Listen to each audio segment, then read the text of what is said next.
Hello everyone. तो जब से आप लोगों के एयरफोर्स एग्ज़ाम्स पोस्टपोन हुए हैं तब से सभी स्टूडेंट्स के मेरे पास मेल्स कमेंट्स सब यही आते हैं कि सर हमारे एग्ज़ाम्स कब तक हो सकते हैं। हमारा पढ़ने में मन नहीं लगता, हमें पता नहीं हमारे एग्ज़ाम्स कब तक हैं, तो हम किस सब्जेक्ट को उठाएं और कैसे कवर करें, चीज़ों को कितना रिवीजन करें, कुछ समझ नहीं आ रहा है। तो हमें डेट्स थोड़ी बता दीजिए कि कब तक एग्ज़ाम हो सकता है। तो उसी के संदर्भ में ये मैं आपको नोटिफिकेशन दिखाना चाहता हूँ, जो कि आप में से बहुत लोगों ने इसको देख भी लिया होगा।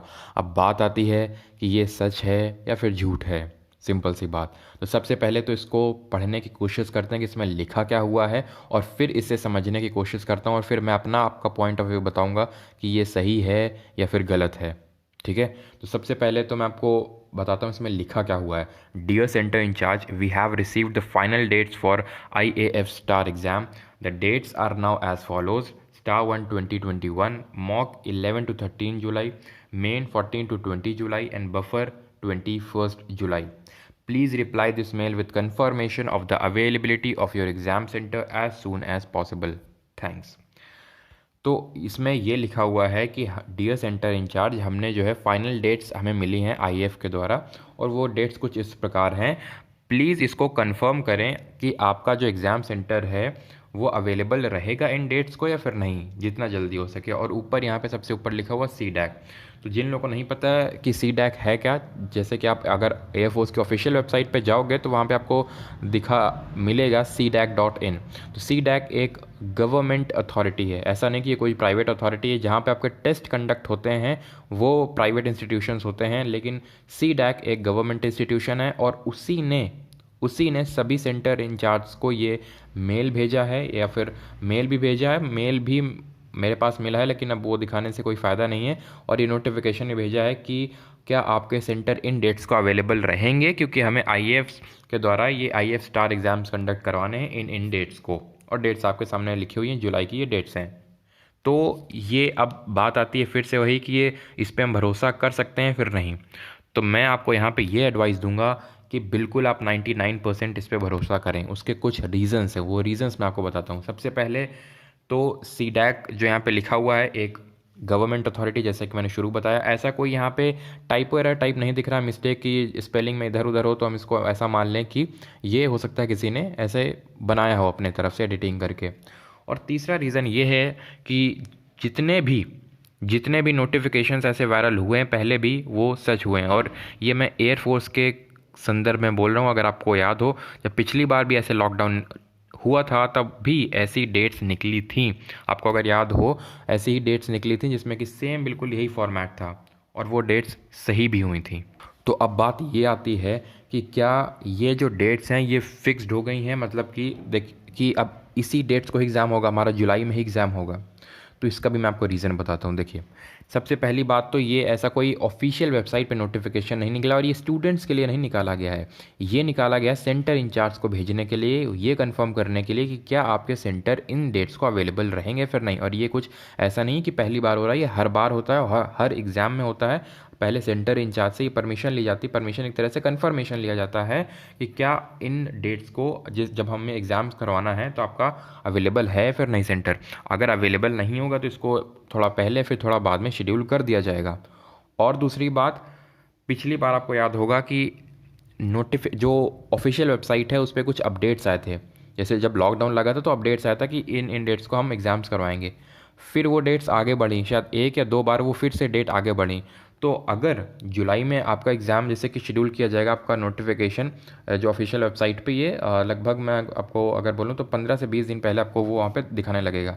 और हाँ, ऐसा भी आप ये मत मान के चलिएगा कि हमें 1 महीने पहले फिर 1-2 महीने पहले ही पता चल जाएगा कि कब एग्ज़ाम है, तो हमारे पास प्रिपरेशन के लिए अच्छा खासा टाइम होगा। ये यहाँ पर मैं आपको टिप देना चाहूँगा कि ऐसा नहीं होता है। अगर पिछली बार भी अगर ध्यान से देखा जाए तो सिर्फ 10 से 15 दिन या फिर 15 से 20 दिन एट मैक्स पहले आपका नोटिफिकेशन निकल जाता है। इस वजह से बहुत ज़्यादा टाइम नहीं मिलता है। बस आपको ये, क्योंकि वो ऐसा मानता है कि हाँ आप प्रिपरेशन कर रहे हैं, और आपको 15 दिन पहले आपको नोटिफाई कर देते हैं। और पिछली बार ये भी देखा गया कि जैसे मैंने बताया एग्ज़ाम्स पोस्टपोन भी हुए हैं। क्यों पोस्टपोन हुए थे, मतलब कि डेट आने के बाद भी। ठीक है, पहले तो पोस्टपोन हो गया, फिर कुछ दिन बाद 2 महीने बाद जैसे कि फिर उन ऑफिशियल वेबसाइट पे अपडेट आया कि अब हमारा एग्ज़ाम होगा, उसको फिर पोस्टपोन किया गया। क्यों? क्योंकि कंडीशंस सही नहीं हुई थी एग्ज़ाम्स कंडक्ट करवाने के लिए। कोविड उस समय भी बहुत बढ़ रहा था। तो अगर जुलाई में भी बढ़ता रहता है अगर इसका ऐसा ग्राफ, तो वो भी शेड्यूल, उसको फिर आगे शेड्यूल किया जा सकता है। लेकिन अभी आपको यही मान के चलना है कि आपका जुलाई में एग्ज़ाम होगा, क्योंकि बहुत लीस्ट चांसेस ये होते हैं कि जो सेंटर इंचार्ज हैं वो ये बोलें कि नहीं हमारा अवेलेबल नहीं है और इसको बहुत ज़्यादा आगे बढ़ाइए। अगर हो सकता है कि उस डेट को कोई एग्ज़ाम हो तो उसको 1-2 दिन आगे पीछे कर दिया जाता है, ज़्यादा आगे बढ़ाया नहीं जाता है। ठीक है, तो इस वजह से मैं आपको यही एडवाइस करूँगा कि जुलाई डेट्स आपको लेके चलनी है। अब आपकी स्ट्रैटेजी क्या होनी चाहिए, कैसे आपको आगे प्रोसीड कर, अब देखिए मैंने इसी से शुरू में आपको बोला कि 99% चांसेस हैं, और ये 1% का भी मैं भी रिस्क नहीं लूँगा। क्यों? क्योंकि ऐसा तो है नहीं ये मैंने बनाया है, और ये मैं अपने एक्सपीरियंस से बता रहा हूँ, और जितना मुझे अपने सोर्सेज से पता चला है मैं उस बेसिस पे बता रहा हूँ। ठीक है, तो अब यहाँ से ये इस वजह से मैंने आपको ये बताया ताकि आप अपनी प्रिपरेशन आपकी ऑन द ट्रैक हो जाए, क्योंकि जब तक हमें गोल कोई दिखता नहीं है कि हाँ हमें यहाँ जाना है, तब तक हमारा उस काम को करने में मन नहीं लगता। सिंपल सी वही बात है कि जब तक हमें पता ही नहीं कि हमारा एग्ज़ाम कब होगा, तो हम कौन सा सब्जेक्ट कितनी देर पढ़ें ये हमें कुछ पता नहीं रहता है। तो इसी वजह से ही आपको जुलाई मान के करना है। और इसी पे अगर आपको एक स्ट्रैटेजी वीडियो चाहिए हो तो आप कमेंट कर देना, तो मैं पूरा स्ट्रैटेजी बता दूंगा कि आपको किन किन डेज़ में कितना पढ़ना है।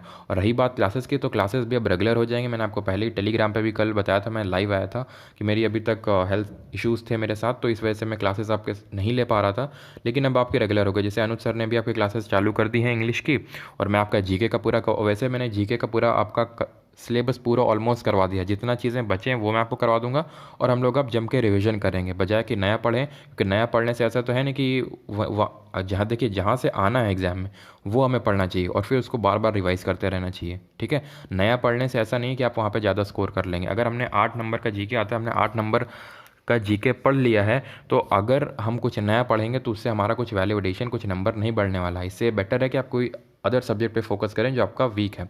और सारे क्लासेस आपके चालू हो जाएंगे, जैसे ना था इंग्लिश का आपका अनुसार ने चालू कर दिया, जीके मैं चालू करवा दूंगा। मैथ्स का बहुत प्रॉब्लम आ रहा है, तो मैथ्स भी आप लोगों का चालू हो जाएगा। ऐसा कुछ नहीं है कि मैथ्स आप लोगों का बीच में छूट गया, तो पूरा मैथ्स भी आपका होगा। ठीक है, अगर मैंने बोला है तो जाहिर सी बात मैं करूँगा उसको। ठीक है, और रीजनिंग भी आप लोगों का चालू हो जाएगा, यानी कि आप जो बोलेंगे, नॉन वर्बल में आप लोगों को प्रॉब्लम होता है तो नॉन वर्बल भी आप लोगों का पूरा करवा दिया जाएगा। और रही बात ग्रुप एक्स स्टूडेंट्स के लिए, तो उनके लिए अलग से फिजिक्स और मैथ्स की क्लासेस चालू हो गई शायद, या फिर हो जाएंगे 1-2 दिन में।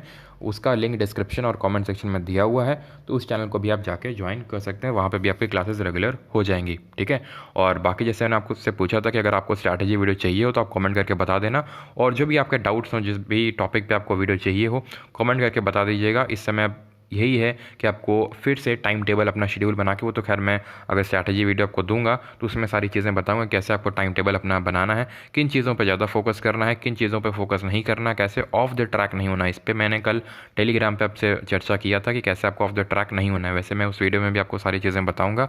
टेलीग्राम चैनल का भी लिंक डिस्क्रिप्शन और कॉमेंट सेक्शन में आपको मिल जाएगा, तो वहाँ से टेलीग्राम चैनल को ज़रूर ज्वाइन कर लीजिए, क्योंकि अगर आप कुछ भी नहीं करते, वहाँ पे जो डेली आपको क्वेश्चंस मिलते रहते हैं डेली बेसिस पे, 5 इंग्लिश के 5 जीएस के, वो अगर आप करते रहते हैं तो भी आप अपना मोमेंटम नहीं खोएंगे स्टडीज़ का। ठीक है, और वैसे तो मैं जो स्ट्रैटेजी वीडियो आएगा उसमें मैं बताऊंगा कि जो लोग मोमेंटम खो चुके हैं, जिनका बहुत अच्छा पढ़ाई चल रहा था लेकिन बीच में जब से लॉकडाउन हुआ तब से उनकी पढ़ाई उतनी नहीं हो पा रही, तो उनको क्या करना है ताकि वो ऑन द ट्रैक आ जाएँ, उसी मोमेंटम में आ जाएँ, ताकि जिनके चांसेस थे एग्ज़ाम क्रैक करने के, ऐसा ना हो जाए कि वो एग्ज़ाम क्रैक ना कर पाएँ जब आपका शेड्यूल हो। मान लीजिए जुलाई में हुआ, फिर जब भी हुआ, तो ऐसा ना हो कि आप एग्ज़ाम क्रैक ना कर पाए, क्योंकि पिछले लॉकडाउन में बहुत सारे स्टूडेंट्स के साथ मैंने देखा है, इसी वजह से मैं बोल रहा हूँ। और इसी वजह से मैं आपका जो क्विज़ेज़ है वो रोक नहीं रहा हूँ, क्योंकि मैं नहीं चाहता हूँ कि आपकी प्रिपरेशन हटे ट्रैक से। प्रिपरेशन आपकी कंटिन्यू में रखना चाहता हूँ, और मैं रखूँगा भी जब तक आपका एग्ज़ाम नहीं हो जाता है, क्योंकि बहुत सारे स्टूडेंट के साथ यही हुआ था पिछली बार। क्योंकि मैंने भी छोड़ दिया था एक तरह से वीडियो बनाना, मुझे लगा कि आप लोग क्योंकि मैं क्विज़ेज़ मैंने चालू करवा दिए थे, लेकिन बहुत लोग क्विज़ेज़ को अटैम्प्ट भी नहीं कर रहे थे, तो इस वजह से वीडियोज़ भी चलेंगे और क्विज़ेज़ भी चलेंगे। ठीक है, थैंक यू।